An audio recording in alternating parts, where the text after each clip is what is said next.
He's had a fear of public speaking in the past, and there is one technique in particular that he uses to help him overcome these feelings of anxiety and fear. Hi lovely, welcome back to my channel. So I just filmed one video and then I thought of something I really wanted to film, so I'm making two videos today, although this will get posted up on a separate week. Anywho, I want to start this video with a beautiful quote about anxiety and mental health, which is that you can't stop the waves, but you can learn to surf. And that was said by Jon Kabat-Zinn. I actually have that on an affirmation card, and it used to be on my vision board like years ago. I think it's in the deck of cards in my top drawer in my desk, so I'm gonna go have a look after this video. But I think it's a beautiful quote, and I really agree that there are so many times in life, almost daily, where things will come up and it will challenge you, and you can't fight those waves, you've just got to go with the flow. And one thing I actually learned in yoga is you can imagine yourself in the ocean when that wave comes, and instead of standing in front of it and not being able to move and be flexible and it just smacks you over, which has happened to the best of us, then instead, what if you duck down, go under the wave, let the wave wash over you, and then come back up once it has reached the shore? I couldn't find the words for that, but you know what I mean. So this also brings me to a story I wanted to share with you, which is why I want to film this video. So last week, my best friend Lance, who I've mentioned in a couple of videos now, she was asking me if I wanted to go to this wellness and spiritual workshop festival called Soulstar.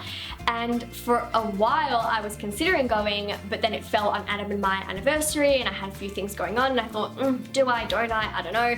And she texts me the day before saying like, hey, I've got a coupon code, here it is, you get like 20% off your ticket, I really think you should go. So I went, and I went to hear Charlie Goldsmith talk. And he was talking about how he deals with anxiety. He's had a fear of public speaking in the past, and there is one technique in particular that he uses to help him overcome these feelings of anxiety and fear. I am now trying that out, and I found that it really does work. So what he was saying essentially is that when you have a really positive feeling, you fully embrace it. You love feeling love and you feel all the way into the tips of your fingers and tips of your toes, and it really is flowing throughout your body. And when you feel joy and happiness and vitality, you really feel and embrace that emotion. But then, apart from our positive emotions, we label other emotions that can be a bit more challenging as bad. And when we do experience them, we almost push them down. We don't want to feel it. And there are many ways of doing that, from like getting home from a big day of work and having a beer so that you de-stress. Like, you haven't really de-stressed and let that stress go. What you've really done is taken a mild sedative, and now you don't feel the stress, and it's just going to come up in another point of time and you're going to have to deal with it then, or continue to suppress it.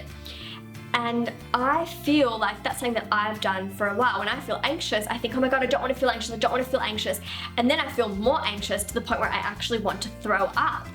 And so what he's saying is, can you really allow yourself to have every emotion, because every emotion is valid, and feel that emotion in your body?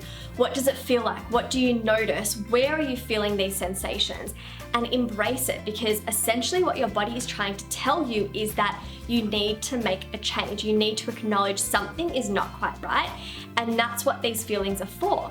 Your negative feelings are actually the best way that your body can communicate to you and help you grow and mature and push past old limiting beliefs and false beliefs.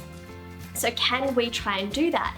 And he was saying that there was one lady in particular who is dating his best friend, and she has a terrible phobia of dogs, to the point where she cannot go near a dog. It freaks her out. And she was raised in a country where dogs are on the street and they're feral, and if they bite you, they could kill you, and it's really dangerous.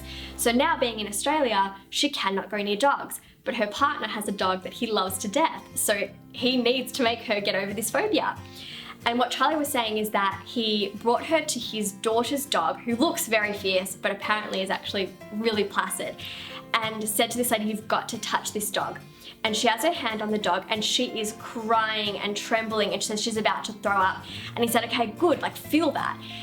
And the second that she really acknowledged those feelings, he said that she responded and said she just felt numb.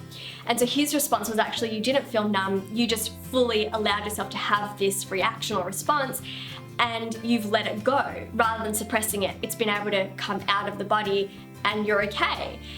And so that's what I'm trying to do now. If I feel really nervous when I'm about to do some public speaking, can I really acknowledge those feelings in my body and say that's okay that I'm having these feelings, it's normal. What does it feel like? Allow it to happen and let it come up to the surface rather than pressing it down, which is why it grows and grows and grows, and it's like being in a little pressure cooker. So I wanted to share that technique with you today because I think it's really helping me, and I'd be really keen to find out if anyone else tries that next time you feel really anxious, how it worked out for you. So comment below if you do try out this technique, whether it works for you. I'm really interested to find out because I feel like it is actually making a really positive difference for me. And I don't have any public speaking gigs coming up anytime soon, but next time I do, I'm gonna be trying it again because sometimes I do get quite anxious, which is normal, especially when you have a lot of people that you're talking to. And yes, let me know in the comments below if you have any other kind of techniques that have worked for you. We can create a whole list of ideas and share them amongst each other. And otherwise, thumbs up this video if you liked this one and you like to hear my stories and my quotes, and make sure you subscribe. And otherwise, I will link last week's video. You can click this image here, or a video I think you'd really like, click this one here. And that's all from me. I'm done for filming today. I've already done a couple and I'm gonna go have some tea. Nice chamomile tea. All right, lovely. I'll speak to you very soon, but have a beautiful, beautiful day. Mwah. Bye.